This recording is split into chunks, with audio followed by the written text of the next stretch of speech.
everybody. Good morning. Hey. Good morning. Welcome to the very first BetaBagels. We are hosted here by the Manhattan Borough President Gale A. Brewer and BetaNYC.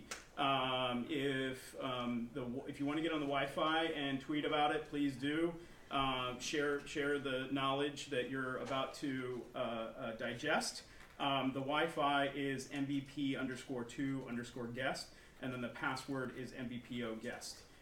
So get connected, and please use this hashtag BetaBagels throughout the whole conversation.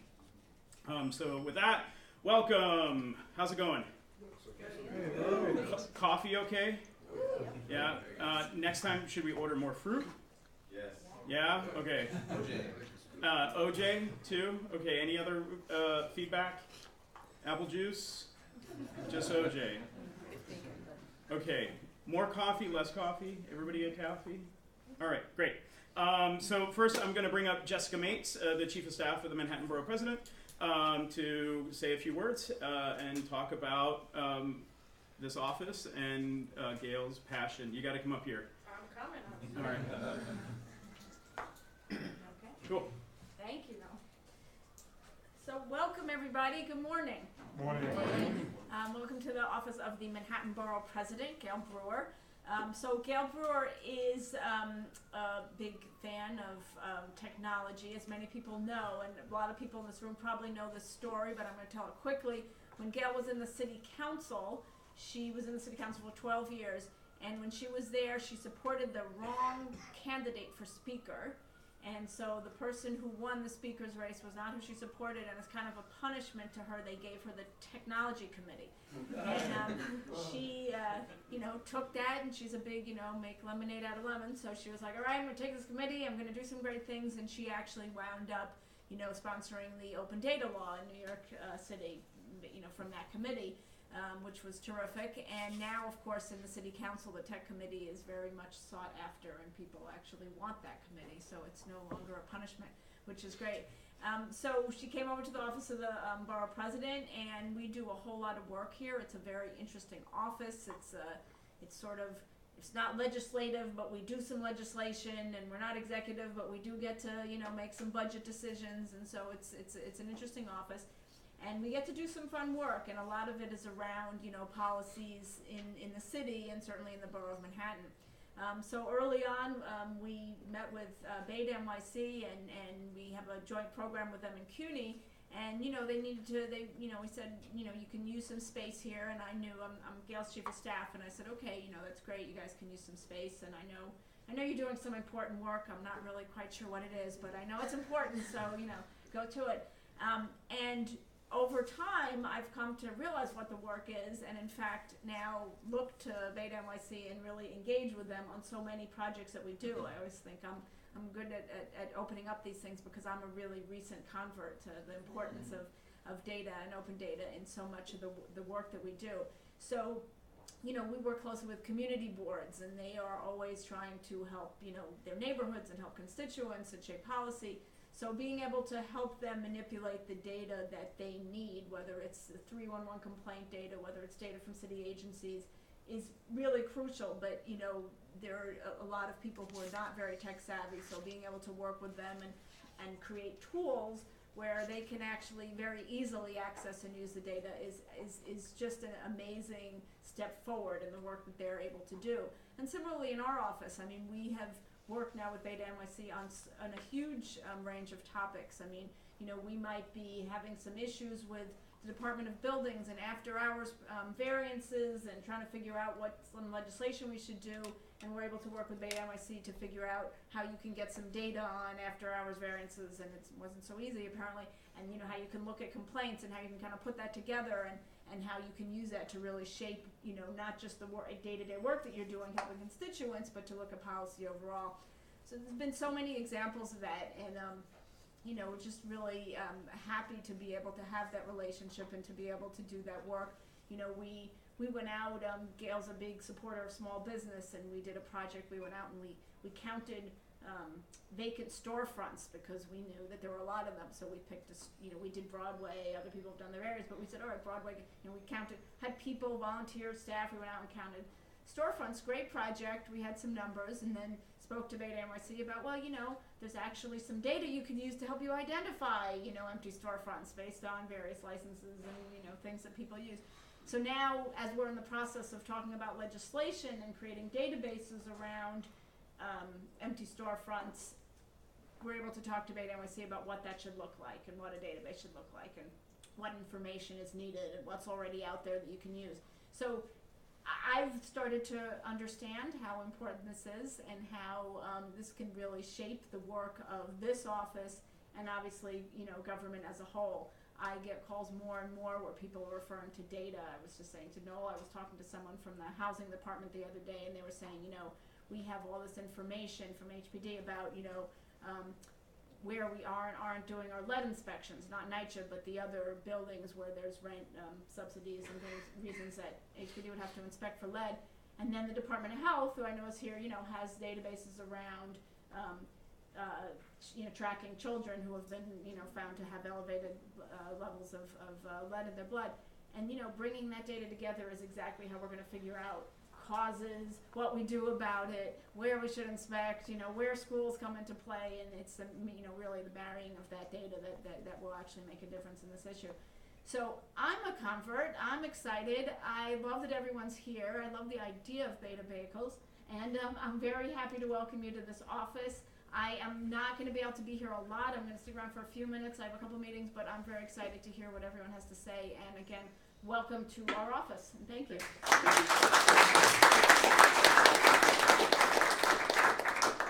So, is that a hand raise? Yes. Yeah. I just wanted to commend you before you left, that's all. Sorry. Because I knew you were leaving, so I just want to say thanks that you're coming, and also that you were so vocal about looking for empty storefronts. My name is Anderson. I focus on economic development, especially in the city.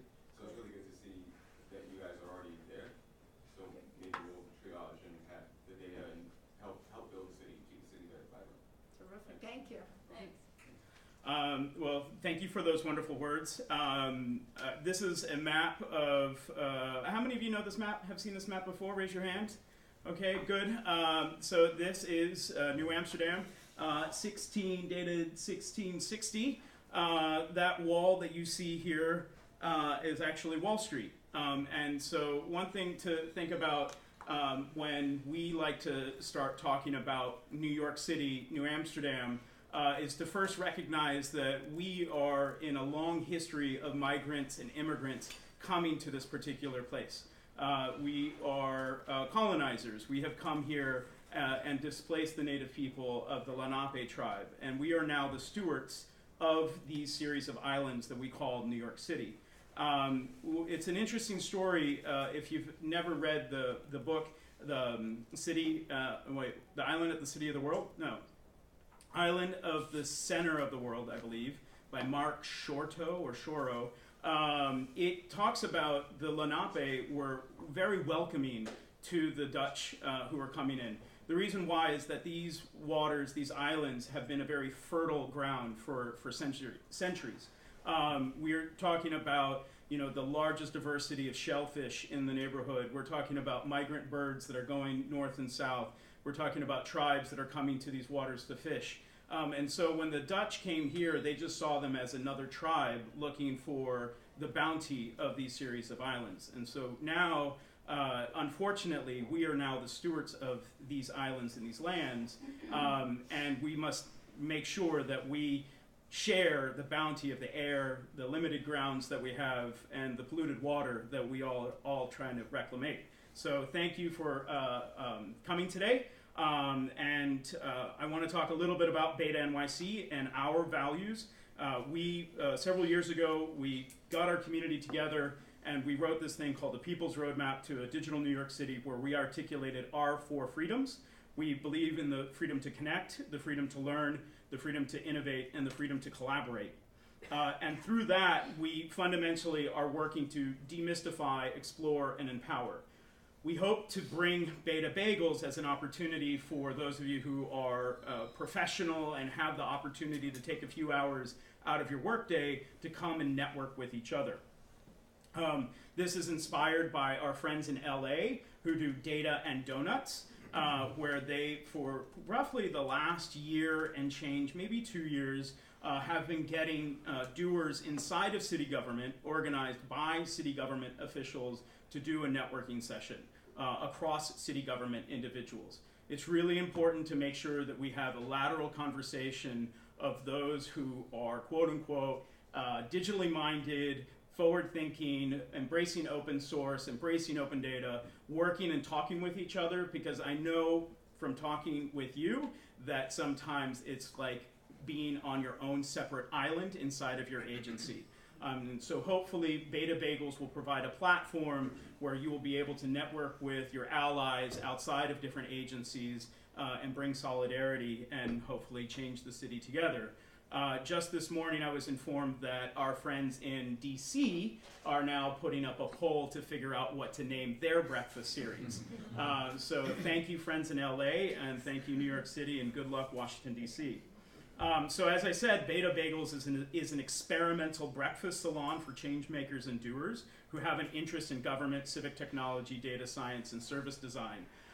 We don't have necessarily a set schedule. This is the first one. If you have ideas, if you want to present, we want to know from you. I know that Chris Wong has already stuck up his hand to say DCP should be, and City Planning Labs should be another presenter. I would really love to focus a conversation on open source inside of city government. It's been one of our advocacy points. We want to see more open source brought into city government. So if those of you who do open source development inside of city government, I'd love to coordinate a BetaBagels around that. And then ultimately, I want to point out Lindsay, who's here at the table, and Emily, who's in the far back, sitting next to Jessica. Those are also BetaNYC staff members who work here out of the Civic Innovation Lab. So please talk and network with them, give them your business card, tell them what you might be interested in speaking on, so that way we can work with you. Some community resources, real quickly. We have so many different facets because we've been around seemingly for 10 years with many different names. If you're not in our Facebook group, we have a pretty somewhat active Facebook group. So if you just Google, if you Facebook BetaNYC, you will find our Facebook group. Many of you hopefully are connected through our meetup.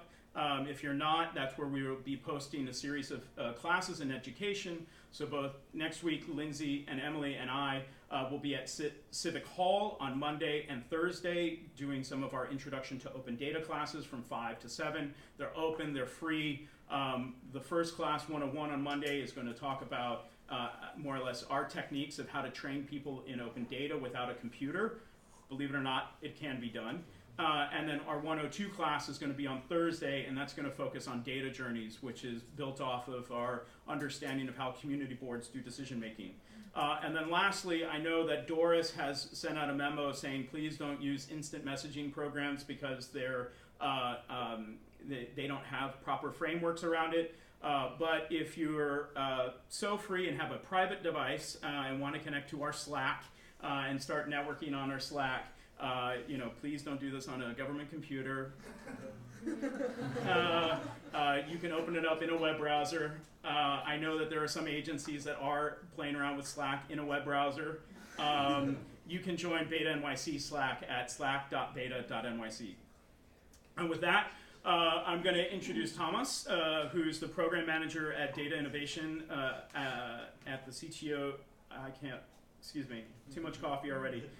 Tamas, who's the program manager of Data Innovation and the municipality of Amsterdam. It's been a pleasure to be hanging out with him for the last few weeks. I got him to come join me on the NYC Century bicycle ride on a very, very wet day. And since then, we've been running around town talking about bicycles and geeking out about open technology. So, Tamas, please come on up. Please give him a warm welcome. Thank you. Yeah, thanks for having me. I'll tell a little bit about open mind, open data, open source, and open infrastructure that we do in Amsterdam. And hopefully in New York there will be even more than there is already now. Before I start, I want to give a shout out to Chris Wong there. And they're having vacancies at, I think, one of the best things in government that I've seen, planning labs. So talk to Chris if you are looking for a more fun job than you have right now. So before I start, I want to know who of you is working in as a coder programmer. So can I see some hands? Yeah. So nice. I'm gonna do lots of geek stories for you. And who's working as a policymaker and doesn't understand code at all? Great. So I'll also explain for you a little bit in dummy language. So who's working in government? That's also very So I think 50% is working in government. So that's good. I think we need more technologies in government, and that's also one of my missions. I'll tell first a little bit about myself. So I was here actually 10 years ago at the New School of Social Research studying political theory, and I was inspired by this guy Obama to go into data, because I was hanging out with pollsters, and it's like, hey, this is interesting. Actually, they can do a lot with this information. And I was studying micro-targeting back then, which I thought was a very interesting technique on how to bring your message out there. And we've seen that it's kind of get a good rise in the past 10 years. I don't know for the good cause or the bad cause, but micro-targeting has been everywhere. So actually in 2008, when I was studying political philosophy, that's how I got into data, through Obama. And I did a research master back then in quantitative social sciences. And afterwards I started working. There were not so many jobs. I wanted to work in government, but it was very hard to get in.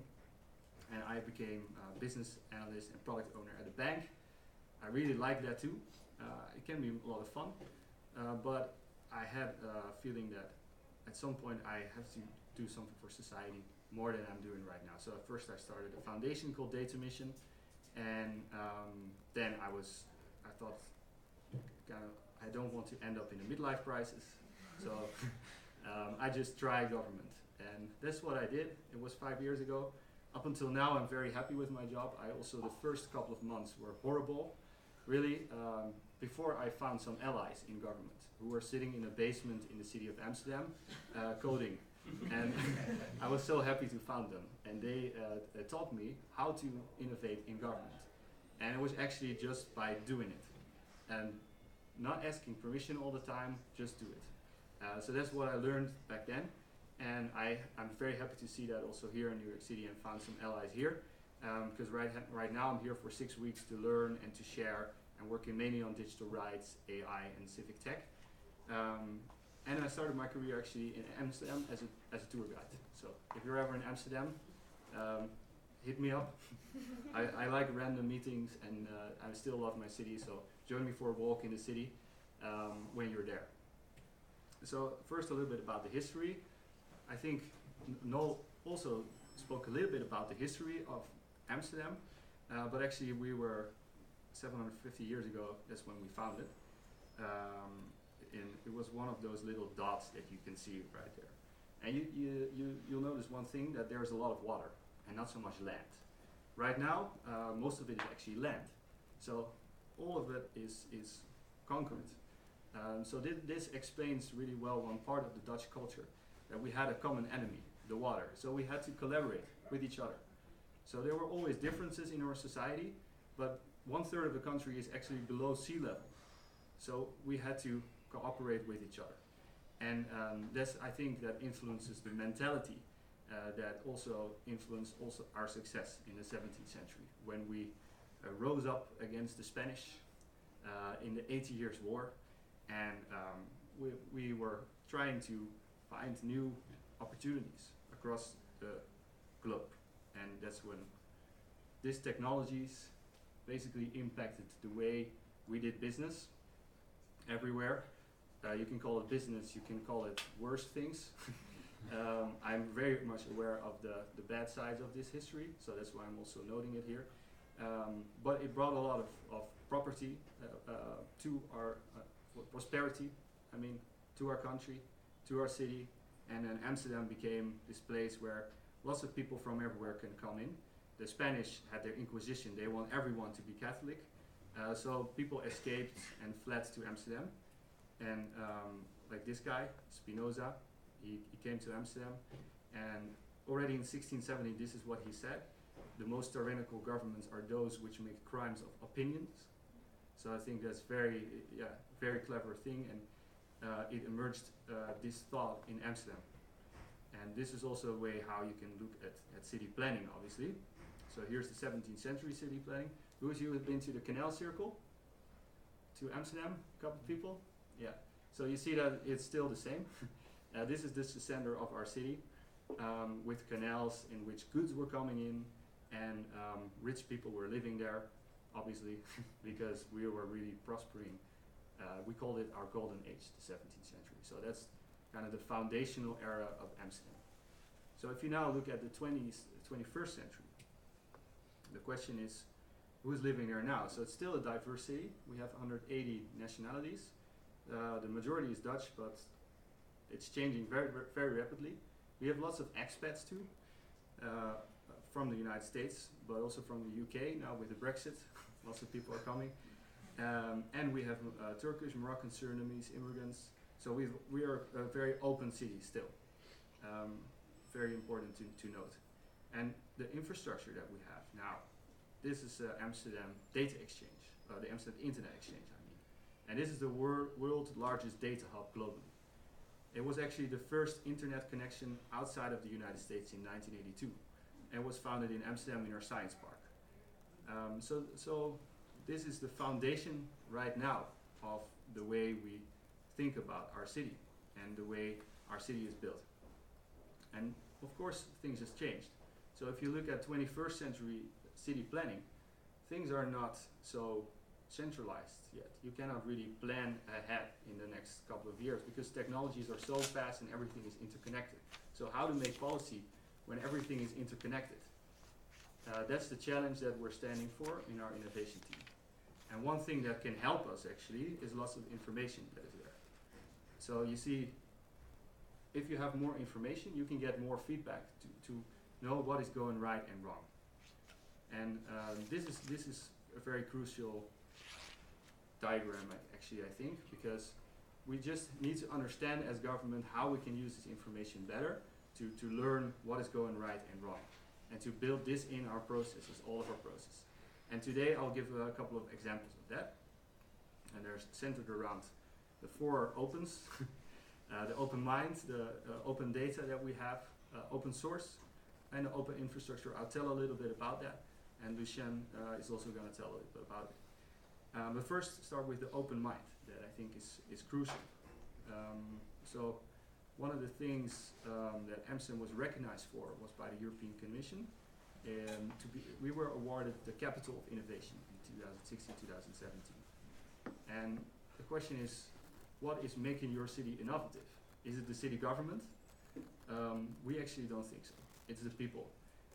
So what we did was setting up a challenge and having people that made our city great to fund them. So we were funding all these small initiatives, and we gave all the money we got from the European Commission back to the people. So that is, and we doubled the amount, by the way. So very essential that as a government you're open to the people that are there and you're supportive, rather than fighting them or ignoring them. So whenever someone needs help, we're there. There's also the Startup and Residence program. I think you have one here in New York City too. This is also setting up challenges and having companies and startups to apply to it and win the challenge. One of it is for example, biochar, that is converting bio-waste into biofuels and into biocement. So that's I think one of the great startups that we've had. And yeah, I think this is a mentality change for the government. So rather than being inside your office, trying to figure it out yourself with your colleagues, and it will take a long time. You can also put your challenge out there and have anyone respond to it, whether it's civic techies or whether it's companies.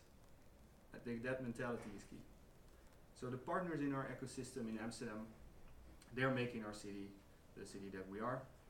One thing I have to notice here in this audience is Amsterdam Data Science, that are the 500 top academics working in our field, and they are among the best in the world. So we really benefit from them, and we want all these students to work on civic tech challenges. And all the professors, they actually like that a lot. Our data is open, so it's free to use, and it educates also the young generation to think about societal challenges. So very important is that we have to work on an education system, not only at universities, but also in high schools. So the goal that we have, obviously, is to improve the quality of life. So if you're in this uncertain world in which everything is interconnected, how do you make policy? Well, you just need to be steered by a goal, by a mission, rather than by a process. So we have all these governmental processes that just don't make sense. And this is the key thing. Just need to follow your heart and do whatever is right. About our team, these are the topics that we work on, our innovation team. We've grown from one guy who was just walking across City Hall 4 years ago to 50 people in the past 4 years. And the data department also has grown from one team to 50.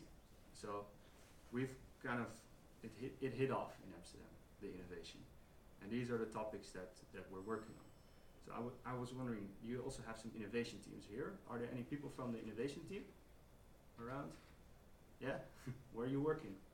At the Parks Department. The Parks Department. Cool. And what do you do there? Well, our office is Innovation Performance Management, and so we're trying to look for different ways to innovate throughout our agency, Yeah. working with a lot of the different leaders in the agency. Good, yeah. Yeah, so you know that if you're in an innovation team, it can be great that you're growing, but actually you want the organization to work differently. That is the real goal. So that's also one of my goals here, is to work on the conditions for innovation rather than on doing these amazing projects myself.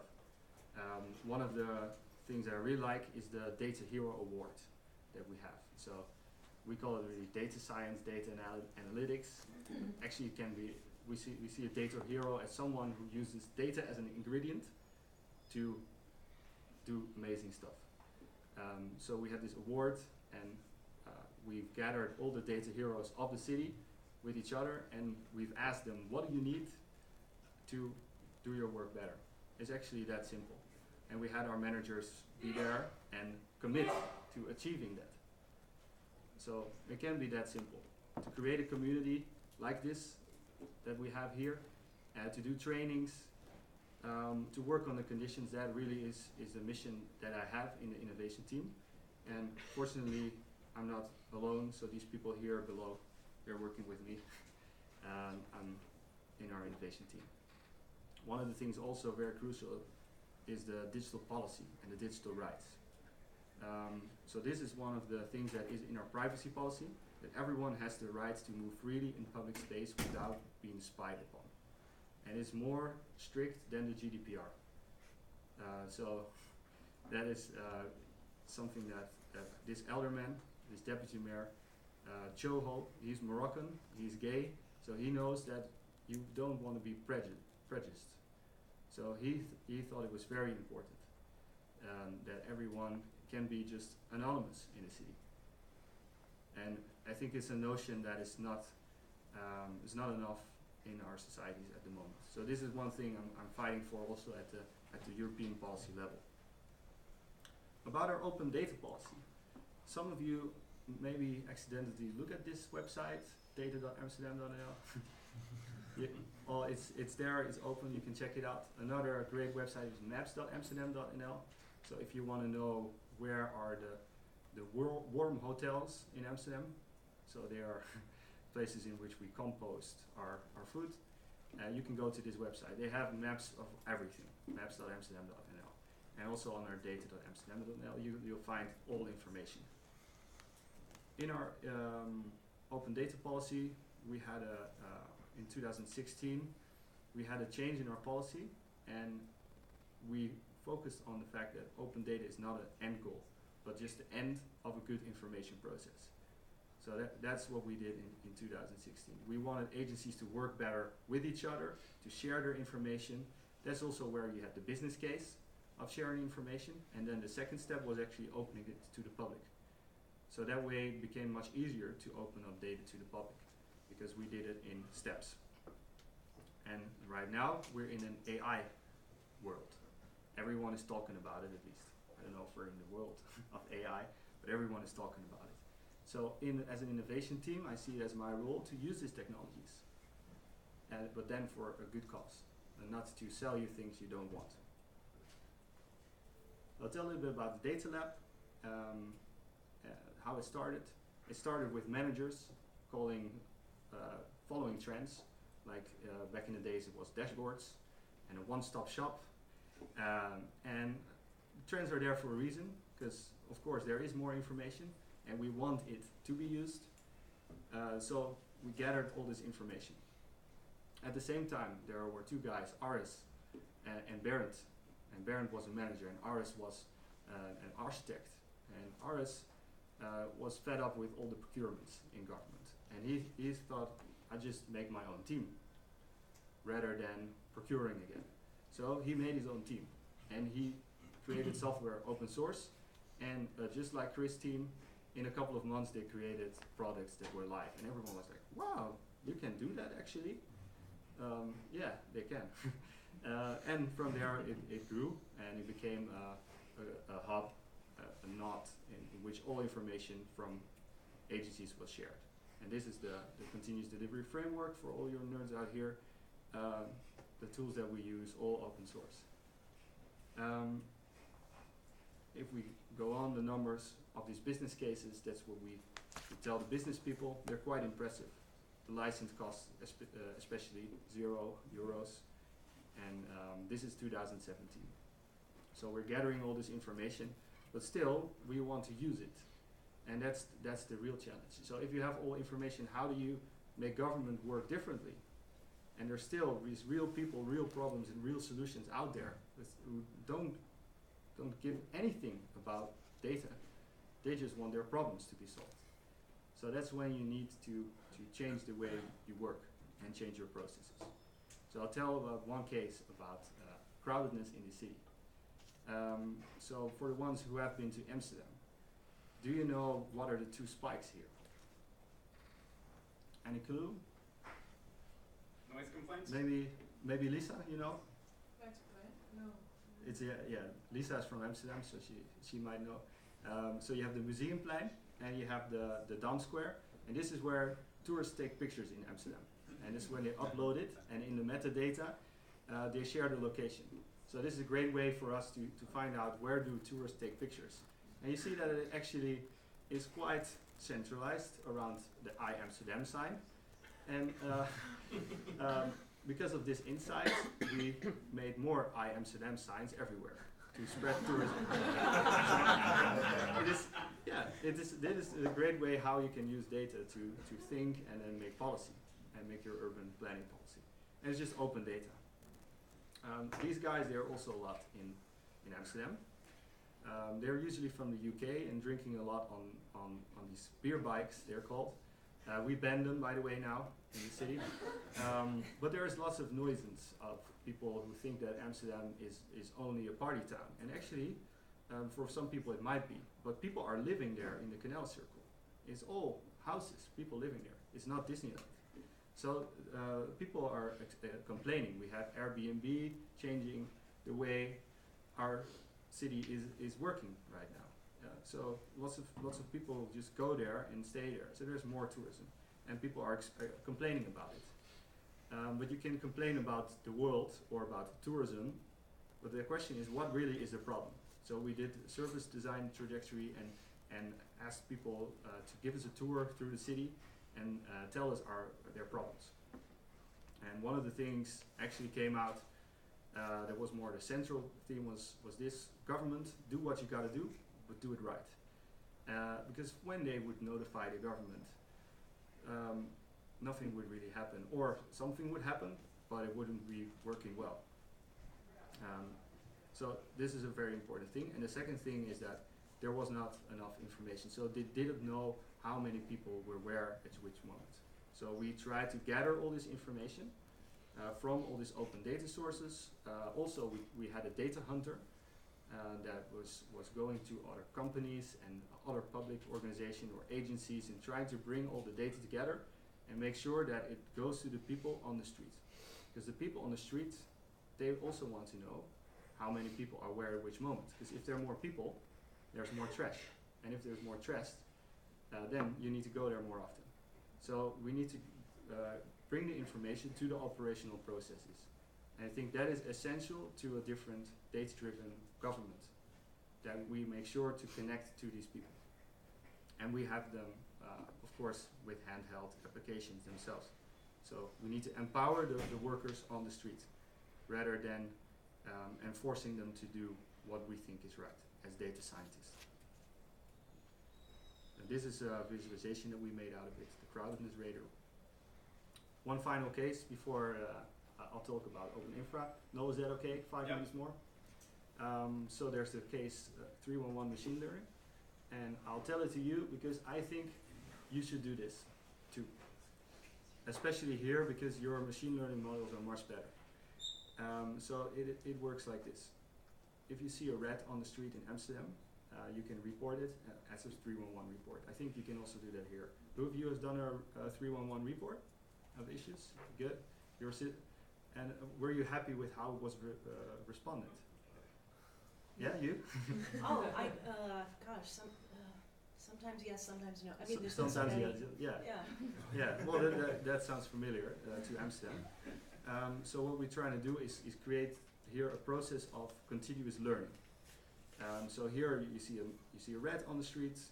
You can call, you can do WhatsApp, you can do Twitter, and if you call, you'll end up with Eva, who is there on the line.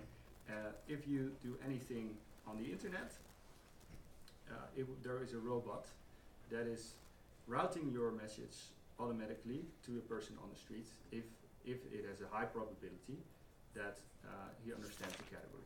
So the only thing you need to do now is not select a category, but just write down what is your complaint, and the machine learning model tries to understand what kind of category is it and who should fix it. And actually 90% of the reports can be processed automatically this way, thereby reducing the process time by a day on average. So it's a very useful case. We have 250,000 reports annually, and it's a very simple model. It's actually a word-to-vector model for those of you who are into data science. I think in the US it would probably perform better. The 311 dataset is, I think, an amazing dataset to work with, because also you have the feedback from the guys on the street who tell you, robot, this is not my category, someone else would do it. So you have the reinforcement learning all the time in your process. And then sometimes you can erase the red if you're Henk Planter. This guy is Henk. There's a verb for him. It's called plantering in Amsterdam. So when something is really dirty, we're gonna planter the whole space. So he can come out there and solve the issue. But might be that the red is not the real issue. That the problem is actually that there's always waste on the street, or that the sewers have changed, or that the cleaners don't come there often enough. So how do you learn from that and to find out what is really the problem? And also, if you have this process and you have all information of what is actually going right and wrong, you can do data science, but the most important thing is that the person who reports gives feedback to the government. Is my problem really solved? And we use this feedback to improve our process. And this is a very essential process. I think it will be only better in the next couple of years. And what we now have to be careful of is that we're not becoming an issue-based government and only helping the ones who complain. So how do you do that? So that's also something we're trying to figure out. I think one thing that could work is using image recognition. So we're doing experiments with that. There's cameras everywhere on the street. Google Street View has it. We have our cars on the street, so we can recognize what's going on the street. And when there's an issue, we can report it. So this, I think, will be the future of trying to maintain and manage public space. In combination, obviously, with people training models. So if you want to work with me on this, I think it's a great civic tech project. Hit me up. We can do that. We should work together as governments, building libraries like this before someone from private sector will do it, because it's gonna happen. I think it doesn't have to be the private sector doing this. We can do this ourselves. We can do it with academics. We can do it also with the private sector and have them contribute to open source. We just don't want it to be a closed system again, because you have to get the reciprocal learning in your process. So final thing here that I want to talk about is a very typical Dutch problem. This is actually a luxury problem. It's not really a problem. So this is, you have a boat on the canal, and what if your boat is flooding?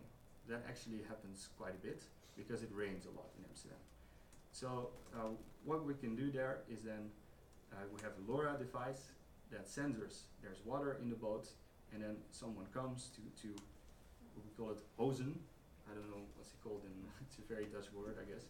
So you empty the boat, and this is a very simple application of a LoRa device, and the Things Network has pioneered that. And I know Lucien, who is here, he's been working with the Things Network in New York City, so he's going to tell a little bit about how that can work in New York City, actually, from this simple application to more complicated ones. Yeah, go ahead. Thank you so much for. Thank you. Yeah, thanks. Yeah.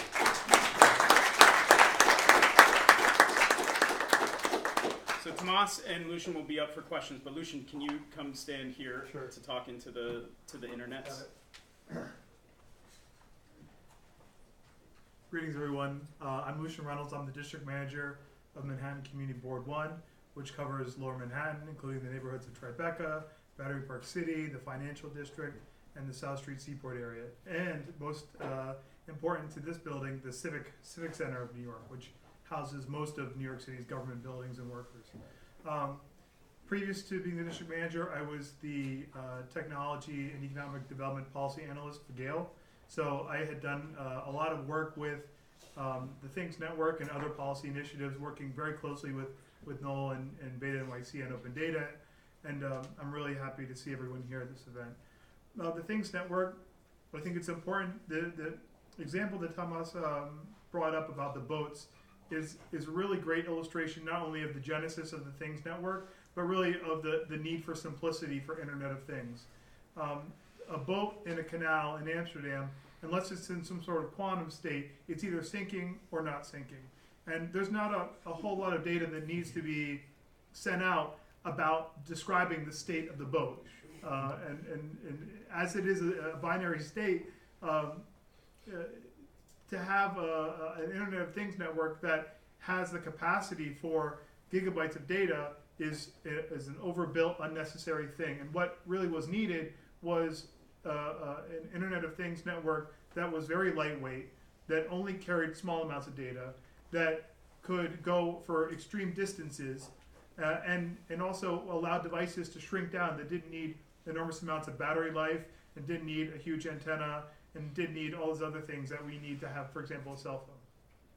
If we go take that concept back to New York, where we do have a functioning municipal Internet of Things network, it doesn't exist the same way that the Things Network exists. New York City put up a network called NYC many years ago, which is essentially a municipal cellular network, which allows for lots of different city IoT devices to communicate back to different agencies. So, for example, the water meters, which measure how much water each housing unit or single-family home uses, reports back through a cellular network. In the city, it's a very expensive network to operate. It was very expensive to build out, and the city's shouldn't be in the field of providing cellular service. Where the intersection is here with New York City, city government, and the borough president's office was the borough president was talking with lots of different economic development actors and lots of different small businesses that are growing into large businesses in Manhattan, the startup ecosystem, and successful companies that have started up and use Manhattan as a really crucial bed of innovation. And one of those companies is Adafruit. And for those of you who work in the DIY space, you know Adafruit as being one of the preeminent designers of microcontrollers, putting together breakout boards for sensors, allowing the DIY community to build their own systems for very low cost, because they've really taken the hard work out of it and allowed people who, if you just have experience in a little bit of experience in C or Python, are able to put together your own microcontroller systems. They actually were one of the first advocates for a LoRa network in New York City. And to Gale's credit, Gale took that and she embraced that call, and she realized that it was not only an opportunity for the startup ecosystem in New York City, the maker movement in New York City, but really it's an opportunity for government in New York City to use this same network, because the idea behind the Things Network is you take an IoT wireless network and you open it up to anyone who wishes to use it. It's a community-based IoT network. And it works by individuals or organizations connecting their own internet backhaul, their own internet backends, to a gateway, which will take that backhaul and allow for any small device to communicate back to the gateway. So the borough president has 2 gateways. She has one in this building, which is facing out towards Tribeca in the window, and she has one in Harlem on 125th Street, which faces south towards what is it? I can't remember which NYC complex, but what those do is they're always listening. And so for any small device that's collecting data, it can send back very small packets of data to be routed back to the central servers and then bumped over to whatever application server you're running. So in the example of HeatSeek, which is a not-for-profit that monitors people's heat during the winter times to make sure their landlords aren't cutting off their heat to harass them out of their homes, they don't have to make sure there's a Wi-Fi network in every home to be able to send that data back. With a functioning LoRa network through the Things Network, they can just send their data into the air and know that there's going to be a gateway somewhere that's picking up that data and sending it back so they can build a case against the landlord. If New York City changes the water meters over to LoRa, they can make sure that we have a cheaper, lighter weight network for which to collect the data about the municipal water usage. Con Edison could use that for metering. The city's traffic lights communicate via cellular right now, and so when they're broken, they have to communicate back. But if we can have every single piece of city infrastructure be able to communicate when it's broken, that would be a really big deal. Trash cans communicating when they need to be emptied. There's a startup that wanted to use garbage trucks to contact DOT whenever they ran over a pothole, because they're always running the same routes all the time. So the ability of IoT to build data sets for the city is incredible, but the data sets that are put together by the DIY and the maker movement and civic hackers is really going to be a useful thing. As the HeatSeek puts together temperature profiles, this is a data set that allows us to know where the active tenant harassment is occurring in New York City through the use of these methods. So HPD knows where their inspectors should be prioritized. So that's just a kind of a short overview of what IoT is capable of doing, but the Things Network relies on people saying, I want to be a part of this, putting up a gateway and just plugging it into their Wi-Fi network or their router. And each gateway just is able to cover an extraordinary amount of distance. Now in Manhattan, that distance is a lot shorter because we have lots of tall buildings, there's lots of signals bouncing around, and I'm not one of these signal type of people. There's a lot of people who really can talk at length about attenuation and all these other ham radio enthusiasts show up a lot, and they're very helpful in placing antennas, but it's almost a moot conversation, because as long as we can get enough gateways placed in the borough, then a signal is going to end up bouncing to a gateway.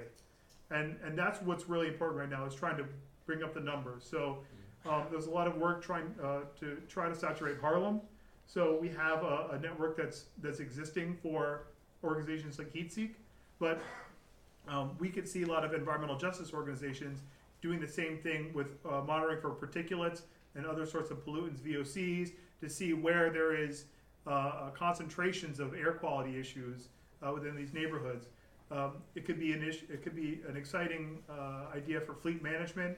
It could be an exciting idea for security of out of the way spaces. So in parks we have lots of storage areas that are not monitored all the time, and people break into them and steal things. But if you had a way to let them know when the door is being opened at a time when it shouldn't be open, even if it's a remote storage locker, then the amount of loss through theft could be reduced. So it's just something that we want to make sure the network is there, so that the people who could build upon the network have something to use. It's a chicken and the egg problem that needs to be solved by a lot of pushing to establish the free community-based network, and that's what the Things Network New York is working to do.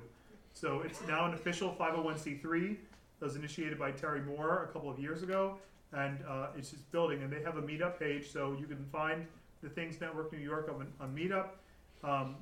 You can advocate to your local community board. CB1 has passed resolutions in support of the Things Network because it's usage of supporting passive house and efficient housing technologies, so we can monitor what temperature levels are like in different seasons of the year to make sure that high efficiency technology is working. So just think about any way we can measure the world around us, and that's the way that IoT can be applied through the use of the Things Network. So with that. Cool. Great. Thanks, Lucian. All right. So we said that we were going to be going to roughly about 11, but Tamas has to leave a little bit early. But that doesn't mean that you have to so we're going to try to take 15 minutes of questions. So that'll put us at 10:35, and then he's going to leave. And then we're going to close up shop here and hopefully feed you with as many bagels as possible. So yeah, I'm going to repeat the question to make sure that the internet gets a copy of that, and then effectively you can ask Lucian and Tamas questions. Yes? I came in a bit late.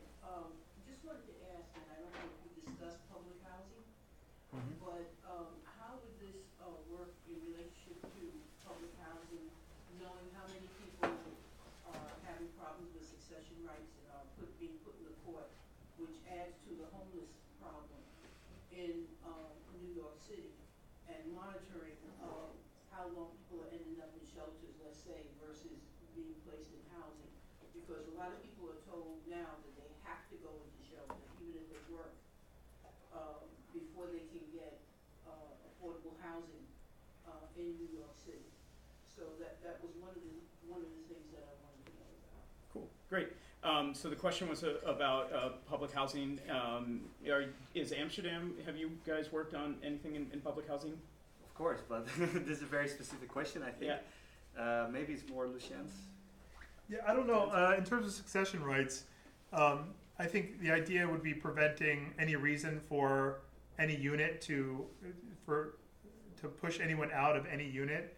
I know that IoT is being used right now with NYC. There's a startup that's using LoRa, which is the technology behind the Things Network, to put in humidity monitors in bathrooms to make sure that if a leak does occur, that it doesn't, it's identified and fixed before mold begins to grow. And because if mold gets out of hand, then it's possible that someone has to be pushed out of their apartment for repairs to be made, which may cause a whole series of difficulties for the tenants.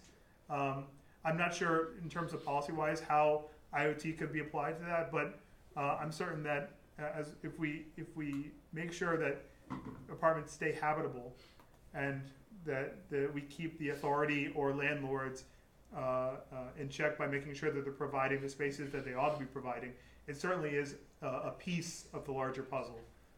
So, and is any work done regarding homelessness at all regarding this? Yeah. Tamas has some examples. So two cases from Amsterdam. One is actually to prevent homelessness. I think that's the most important thing. So when people are indebted, we work together with the power companies.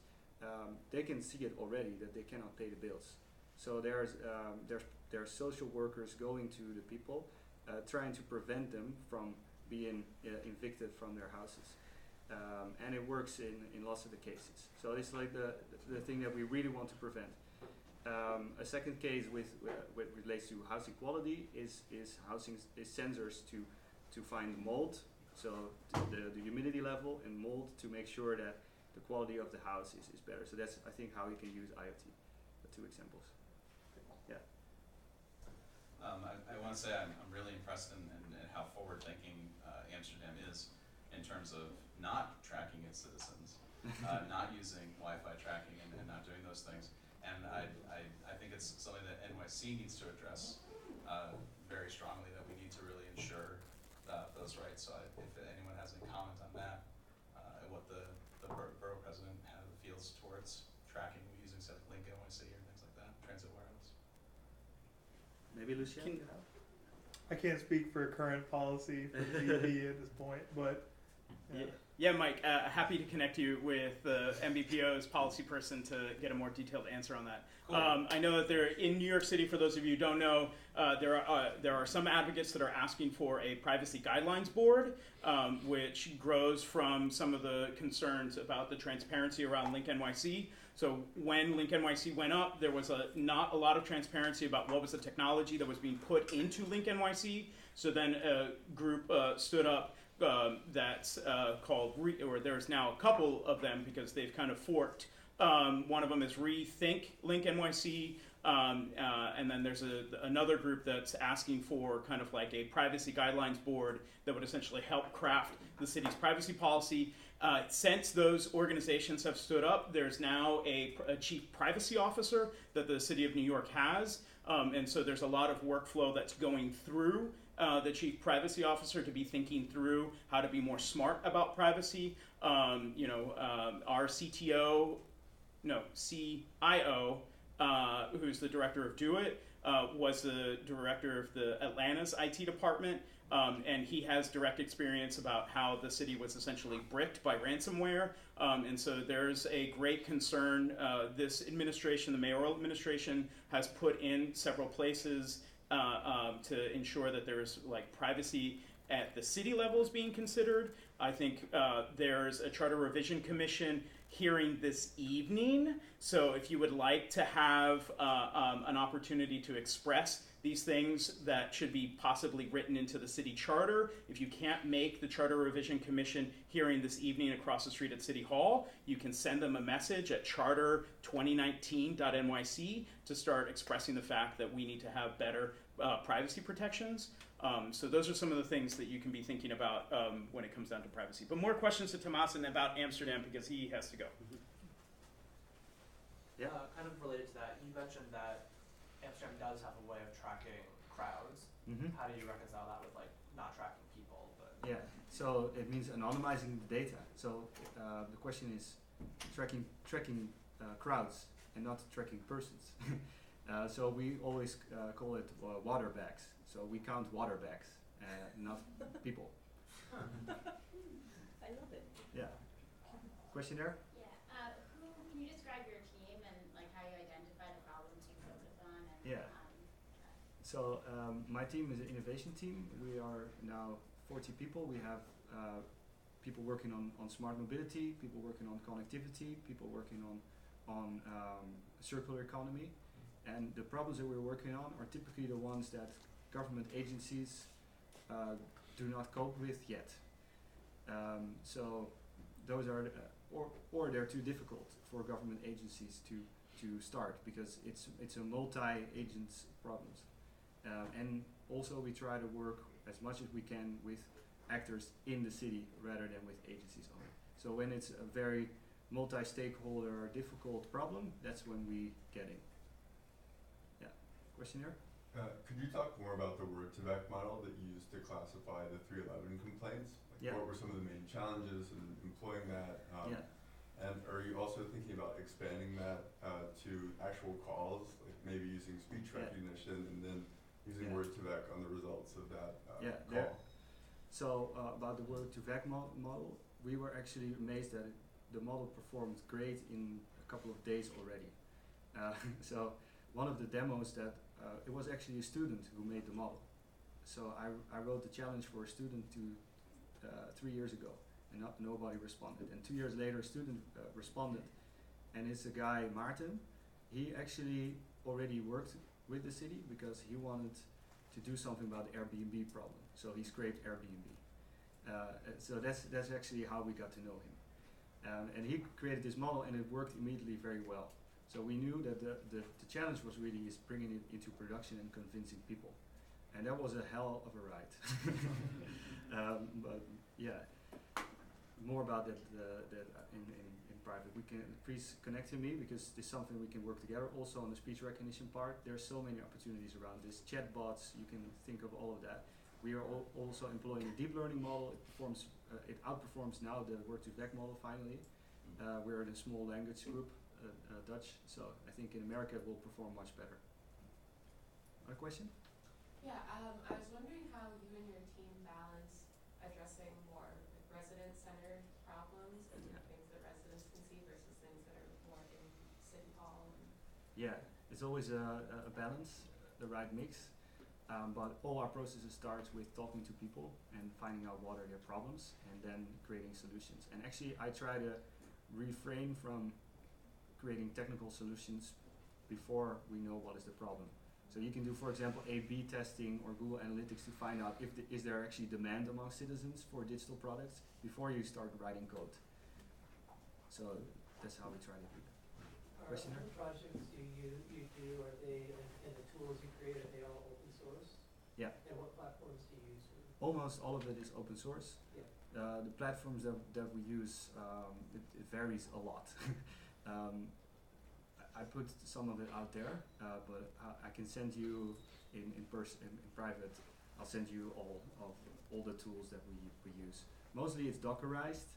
I think Kubernetes is very neat. So if we would start it now, probably started with Kubernetes.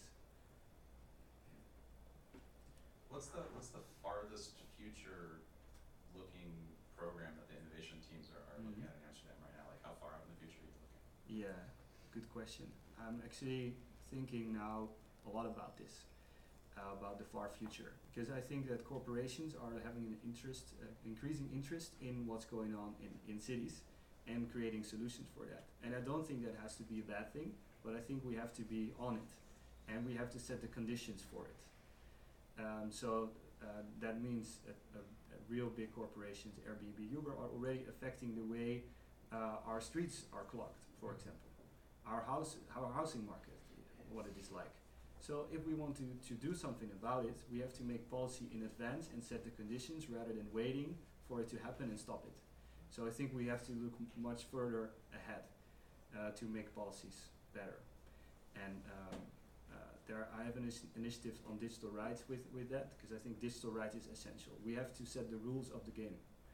And we have to make sure that not everyone can be tracked. We have to make sure that technologies are impacting everyone equally, and we can use it, and it doesn't reinforce social differences as it is now. I'm very worried also about dynamic pricing, because I'm a rich guy. I get lots of offers for discounts. So who are the people who don't get these offers? So I think that inequalities in society are increasing with all these new technologies if we don't do something about it as governments and policymakers. Questionnaire? Do you collaborate with any other cities, similar programs to share successes and failures? Yeah, so we do lots of European projects in which we collaborate with Barcelona, for example, Ghent. We do open source project with them, and open data projects. Two are running Decode project, you can check it out, the website, a SCORE project, and we try to also, because of these global challenges that I just mentioned, we need to team up as local governments, and that's one of the reasons why I'm here. So we try to also link up with the big cities who have a stake, and if we coordinate better, we can also use our bargaining power together. And I noticed one thing you mentioned is a lot of issues sometimes with database, like different agencies or entities using different databases, and there's kind of centralization issues with databases. Yeah, different databases. And another one interesting thing that a lot of people is kind of innovative is blockchain. Yeah. I was wondering if Amsterdam, or if you're aware of any kind of city or government using blockchain or kind of innovating that way. We are doing a couple of projects, pilot projects on blockchain. One is actually called Fairbnb, in which we try to not know anything about who is renting out the apartment, but just make sure that we get taxes and they abide to the rules. So there's a couple of use cases that can be used for blockchain, but my personal opinion is that there's too much hype around it, and it's being abused, the term, by people who just want to make money, and use also governments to just buy in there very easily. So there, in the Netherlands there were 40 projects on blockchain, and there was an evaluation about it with all different cities. And to my opinion, only 2 or 3 really are valid blockchain use cases. A lot of it can be done with service buses and with just thinking smartly about how to integrate data better. One last question. Yeah. I'm interested in how you narrated the history of Amsterdam, and I'm wondering if, in your collaborations with other cities, how the kind of specific history of Amsterdam has affected the values by which you approach open data and open innovation versus others you collaborate with. Yeah, good question. The history of the city and the way we collaborate with others.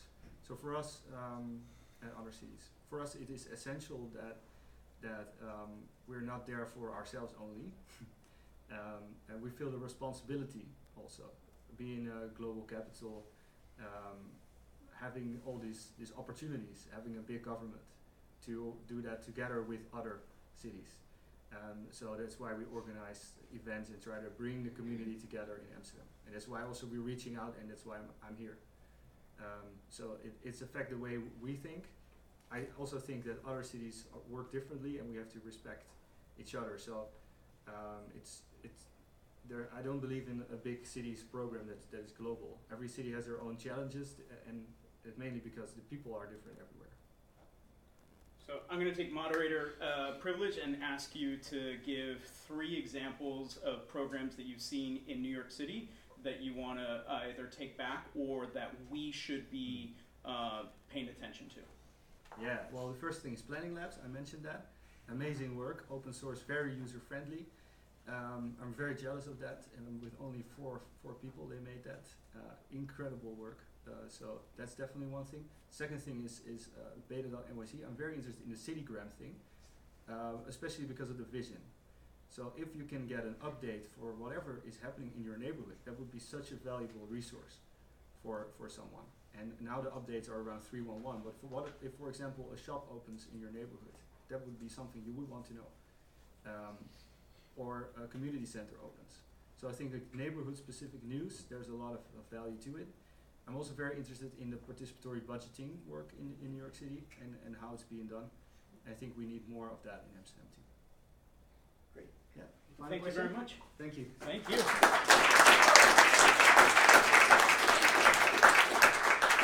I'm glad that Tamas ended with participatory budgeting. How many of you know about participatory budgeting right now?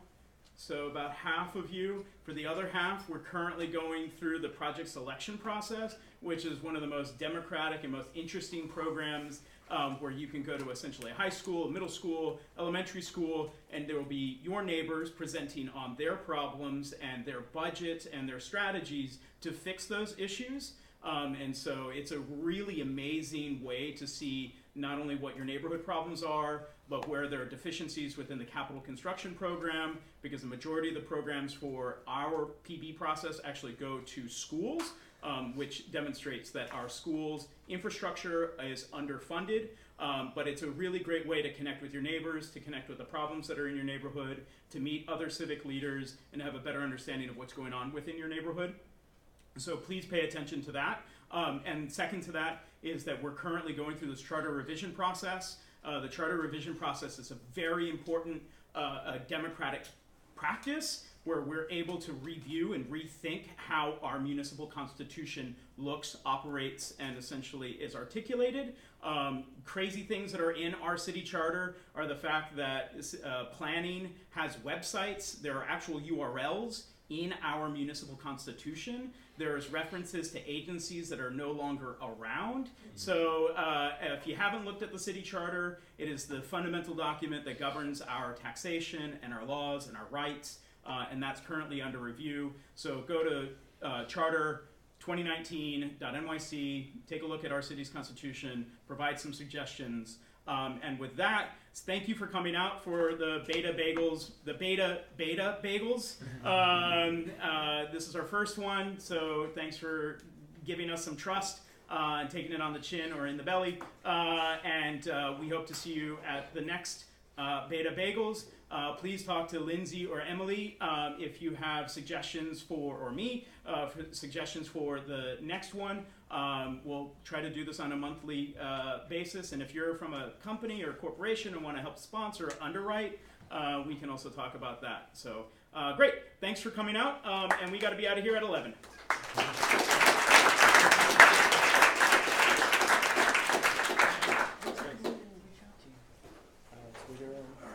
I'll tell you when I stop recording so that way you can keep on talking.